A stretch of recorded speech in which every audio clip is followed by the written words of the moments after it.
4 நாளைக்கு முன்னாடி மணிமகலத்துல ஒரு 2 பசங்களை வெட்டி கொலை பண்ணிட்டாங்க ஒரு மர்ம கும்பல்னு சொல்லி வீடியோ போட்டிருந்தேன். அந்த வீடியோ போட்டதுல கமெண்ட்ஸ்ல அவ்வளோ பேர் சிரிக்கிறீங்க. உங்களுக்கெல்லாம் கொஞ்சம் கூட மனசாட்சின்றதே இல்லையா? 2 உயிர் போயிருக்கு, அதுல உங்களுக்கு என்ன சந்தோஷம் வேண்டியிருக்கு?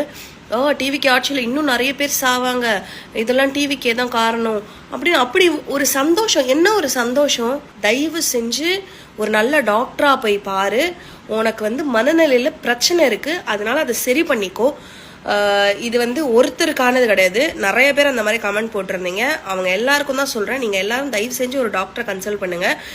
இந்த மாதிரி ஒரு துக்கமான ஒரு விஷயம் நடக்கிறப்ப அதுல சிரிக்கிறீங்கல்ல, அதை விட கேவலமான மைண்ட் செட் எதுவுமே கிடையாது. அந்த சம்பவம் நடந்து 2 நாள்ல அந்த 7 பேரையுமே அரெஸ்ட் பண்ணியிருக்காங்க, எல்லாரையுமே ரிமாண்ட் பண்ணி வச்சிருக்காங்க. அதுல 2 சின்ன பசங்களும் தெரிய வருது. இந்த மாதிரி ப்ரீவியஸ் ஆட்சியில 2 நாள்ல அரெஸ்ட் பண்ணிருக்கீங்க, 1 நாள் 2 நாள்ல எத்தனை பேர் அரெஸ்ட் பண்ணிருக்கீங்க அப்படின்றதெல்லாம் எனக்கு சொல்லுங்க. போலீஸ் இதுல ரொம்ப ப்ராம்ப்டா ஒர்க் பண்ணியிருக்காங்க. போலீஸை ப்ராம்ப்டா ஒர்க் பண்ண வச்சதுக்கு ரீசன் அவங்களோட மினிஸ்டர். அது யாருன்னு உங்களுக்கு எல்லாருக்குமே நல்லாவே தெரியும், நம்மளோட முதலமைச்சர் ஜோசப் விஜய் அவர்கள் தான். அதுவும் இல்லாமல் 2 நாளுக்கு முன்னாடி ஒரே நாள்ல 70 ரவுடிகளை அரெஸ்ட் பண்ணியிருக்காங்க. ஐசிஎன் இம்ப்ரூவ்மெண்ட் இன் தமிழ்நாடு.